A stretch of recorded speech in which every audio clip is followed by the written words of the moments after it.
Bonjour, je m'appelle Mickey Guerrier et vous écoutez Décrocher la Une.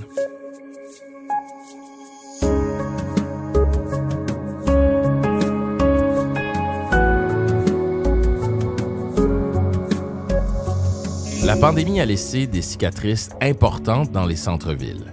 Le télétravail a pratiquement vidé les tours à bureaux et parallèlement, dans le contexte de crise du logement, on se demande si on peut faire une pierre deux coups en convertissant ces bureaux vides en logements. C'est ce que certains promoteurs et villes semblent penser.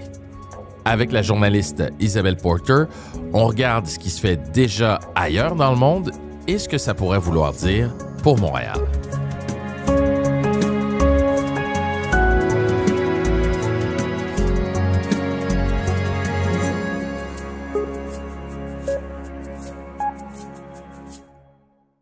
Salut Isabelle. Salut Mickey. Dis-moi, cette idée de convertir des tours à bureaux vacantes en logements résidentiels semble être sur toutes les lèvres en ce moment. Pourquoi? Bien, parce qu'on se dit qu'on pourrait régler comme ça deux gros problèmes en même temps. Et vraiment, je pense qu'on peut dire qu'il y a une espèce de buzz autour de cette idée qui est discutée dans les médias, les gens qui s'intéressent à l'urbanisme un peu partout. En gros, d'un côté, on a la fameuse pénurie de logements.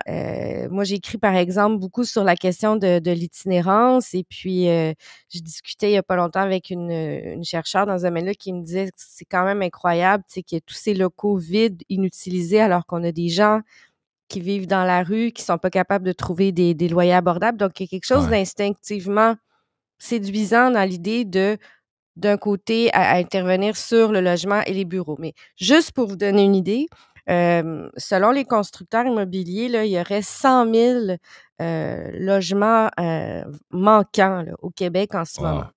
Puis de l'autre côté, bien, effectivement, depuis la pandémie, il y a beaucoup de travailleurs qui ne sont pas retournés dans les centres-villes. À Montréal, 17 des bureaux seraient toujours inoccupés. C'est moins pire que dans d'autres villes comme Calgary ou encore San Francisco aux États-Unis, mais c'est quand même moins bien qu'à Toronto où c'est peut-être plutôt 13 Donc, pourquoi est-ce qu'on pourrait pas combiner ces deux problèmes-là puis trouver des solutions qui sont innovantes finalement? Bon, l'idée est populaire de convertir des bureaux en logements et il y a déjà plusieurs villes qui ont tenté ou vont tenter l'expérience. D'abord, les yeux se tournent vers la ville de Chicago, qui est généralement vraiment à l'avant-garde en matière d'architecture, d'urbanisme. Et dans ce dossier-là, c'est la même chose. Dans le fond, eux, ils ont lancé un grand concours pour réinventer l'une des belles grandes avenues du cœur historique de la ville, l'avenue de la Salle. Dans le fond, c'est que l'administration municipale propose aux propriétaires de soumettre différents projets. Et dans le fond, eux, ce qu'ils doivent proposer, c'est des scénarios pour convertir un maximum d'espace à bureau en logement. Il y a des conditions qui sont assorties à ça, mais les projets qui vont être sélectionnés vont avoir accès quand même à un soutien financier, des avantages, etc. Donc là, je ne sais pas ce que le concours va donner, mais au début mars, ça devrait commencer à se préciser. Puis pour la ville de Chicago, tu sais, c'est vraiment une façon de revitaliser son centre-ville. Donc, on part de cette idée-là de convertir des bureaux en logement pour, dans le fond, réinventer la ville. Mais ces projets-là se font pas sans règles ou sans une certaine structure. Là. C'est pas le Far West. Là. Les villes imposent quand même certaines limites aux projets. Dans ce cas-ci, oui. La ville de Chicago veut favoriser le logement abordable, la mixité. Il faut savoir là, que la Salle, c'est quand même un secteur avec des beaux grands immeubles. On pourrait penser qu'il y aurait seulement des appartements de luxe là, qui pousseraient là s'il n'y avait pas de règles sur le logement abordable. Il y en a. Donc, à Chicago, les projets soumis devront offrir au moins un tiers de logements abordables. Donc, ça, c'est destiné à des gens là, qui gagnent au maximum là, 50 000 $ américains par année pour un couple. Par contre, c'est vraiment pas comme ça partout. Il y a des villes où vraiment on remarque que les initiatives là, de conversion là, de bureaux en logement, ça finit par donner surtout des appartements de luxe. Là. Un autre exemple qui est intéressant, mais très différent, c'est celui de la ville de Paris. Là aussi, la ville est très active dans ce domaine-là, se mêle beaucoup du marché.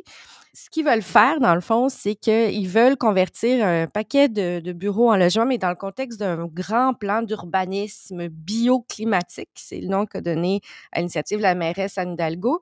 Dans ce cas-là, ce qu'on veut, c'est un peu forcer la main des propriétaires. Donc, il y a un certain nombre d'immeubles dans le centre-ville de Paris qui ont été identifiés sur une carte avec des pastilles, on appelle ça. Si le propriétaire veut faire des travaux majeurs, il va être obligé de prévoir dans ses travaux l'ajout de logements dans l'immeuble à certaines conditions, notamment en matière de logements abordables. On ne sait pas encore ce que ça va donner parce qu'on est encore à l'étape de la consultation. Déjà, ça fait beaucoup réagir. D'ailleurs, dans les milieux d'affaires, on va dénoncer le pastillage du parc immobilier carrément. D'ailleurs, j'ai pu m'entretenir avec une dame qui travaille pour Ivanhoé Cambridge, le propriétaire de nombreux immeubles à Paris, Audrey Camus, qui me disait que c'est ça, là, ça suscitait toutes sortes de réactions. Puis là, ben, elle se demande si ça va marcher parce que la crainte, dans le fond, c'est qu'en imposant trop de contraintes, ça va faire en sorte que les propriétaires vont décider de ne pas faire de réno, de ne pas entretenir leur immeuble. Donc, c'est comme une espèce de stagnation, dans le fond, dans le parc immobilier. Mais effectivement, on peut aussi penser qu'à l'inverse, la contrainte fonctionne. Par ailleurs, chose intéressante, elle convenait du fait que sans contrainte de la Ville de Paris, à son avis, il n'y en aurait pas de conversion, là.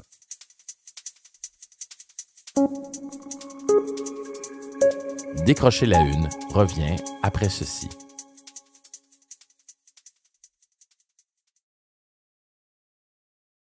Et ici, chez nous, au Canada, est-ce que ça existe, ce genre d'initiative? Oui, il y a des projets qui commencent à pousser. J'en ai pas trouvé à Montréal. J'ai pas mal fait le tour du milieu. Mais je sais que du côté de Calgary, il y a des premiers projets qui ont commencé à se faire. D'ailleurs, c'est drôle parce que le lendemain de l'apparition de mon article, un collègue de la presse publiait un reportage sur cette tendance-là du côté de Calgary. Il faut savoir que la ville de Calgary a été beaucoup plus affectée là, par la pénurie, en fait, par l'exode des travailleurs du centre-ville, mais eux, c'était antérieur à la COVID. C'est lié là, vraiment aux variations dans le prix de l'essence. Donc, disons, le centre-ville de Calgary était déjà déserté avant la COVID. Et là, il y a vraiment beaucoup d'initiatives là, qui se font, beaucoup de projets. Puis, il semble que il y a un certain engouement autour de ça parce que, entre autres, la ville a beaucoup déréglementé. Donc, il y a pas de paperasse et la procédure est assez simple pour faire des conversions. Donc, c'est sûr que c'est l'endroit là, où il y a le plus d'expérimentation dans cette matière-là. Mais disons que j'ai l'impression qu'on va avoir quand même là, des projets poussés un petit peu partout. Il faut savoir aussi que il y a la motivation de certaines personnes, notamment du côté de Calgary, c'est de dire, ben, en faisant des rénovations, en convertissant des immeubles, on sert aussi la cause environnementale parce que on émet beaucoup plus de GES quand on détruit des immeubles, qu'on en construit des nouveaux, que lorsqu'on les reconvertit en autre chose. Donc, puis ça, c'est de plus en plus présent dans le discours. Puis c'est même un argument de marketing pour ces projets-là, je dirais. Et on a beaucoup parlé, ou on en parle beaucoup aujourd'hui, en raison de la conjoncture, la pénurie de logements, on en a parlé un peu plus tôt, l'itinérance, mais l'idée en soi de convertir des immeubles commerciaux, des tours à bureaux, en immeubles à logement, ou du moins en partie, c'est pas nouveau, cette idée-là. Non, d'ailleurs, dans le Guardian de Londres, il n'y a pas très longtemps, il y a un chroniqueur qui soulignait que ça faisait penser un peu à l'époque où on prenait les locaux des manufactures qui avaient fermé dans les centres-villes et les entreprises textiles ou autres pour en faire des lofts pour les artistes. Ça, ça a vraiment été une tendance quand même assez majeure là, pendant la fin du 20e siècle. Et même encore aujourd'hui, on a plusieurs immeubles très prisés qui se retrouvent dans d'anciennes manufactures, d'anciennes industries, là. Absolument. Au départ, les premiers cas qu'on voyait de ça, c'était plus des squatteurs, là, tu sais, c'était des artistes de New York sans le sou dans les années 60 qui avaient commencé à occuper des locaux à défaut d'avoir autre chose, comme atelier, tout ça. Puis avec les années, ben, c'est devenu de plus en plus à la mode, prisé. Puis ben, sais, il faut quand même se le dire, il y a une grande proportion de ces projets-là qui sont devenus des condos de luxe, notamment à Montréal. Par ailleurs, du côté de la Ville de Québec, c'est un cas intéressant. L'ancien maire Jean-Paul Lallier, lui, avait voulu tabler là-dessus un petit peu là, pour relancer le quartier Saint-Roch. Donc, il y a eu toutes sortes de programmes au tournant des années 90-2000 pour offrir des logements aux artistes dans le quartier Saint-Roch, dans d'anciens immeubles industriels. Mais à nouveau, c'est ça, c'est devenu aujourd'hui des condos qui valent super cher. Donc, il avait voulu donner un signal. Il faut savoir quand même que des usines, des manufactures, il y en avait beaucoup moins à Québec qu'à Montréal. Donc, c'est un phénomène qui est beaucoup plus répandu dans la métropole. Du côté de Montréal, j'ai pas vraiment trouvé de programme normé là, qui avait encadré là, les conversions de manufactures en loft, mais il y a eu plusieurs phase là, historique là, de transformation. Puis quand même, si on pense au Myland, il y a des locaux qui ont été transformés peut-être il y a 15 ans, relativement récemment, là, pour convertir des anciennes manufactures en ateliers, en nouveaux projets. Mais on peut regarder aussi du côté du canal à Chine, dans le secteur Saint-Henri, Griffintown. Il y en a beaucoup, beaucoup sur le territoire, mais ma perception, c'est quand même que c'est beaucoup des condos là, en ce moment, là, de luxe, même souvent, là, qui ont subsisté de cette vague-là. Ben, il y a même un immeuble, en fait, qu'on connaît relativement bien à Montréal, le Nord-de-Lec, qui était un ancien atelier de filage qui est devenu, en fait, un immeuble où on retrouve autant des bureaux que des résidences, là. Oui, absolument. Je pense que jusqu'à un certain point, ça a changé le visage de la ville, ces transformations-là des manufactures. Puis ça fait partie des choses qu'on va surveiller, à savoir si on va vers cette vague là, de conversion de bureaux en logement, si ça va avoir un effet aussi structurant, là. Ben justement, on parle de Montréal. Récemment, la mairesse Valérie Plante a affirmé que la conversion de tours à bureaux, ben, ça faisait partie de sa stratégie pour s'attaquer à la crise du logement, mais c'est pas une recette magique. Pourquoi la mairesse est pas plus enthousiasmée par ce type de projet-là? Ouais, ben disons qu'il y a un peu deux camps là, du côté des politiciens par rapport à cette tendance-là.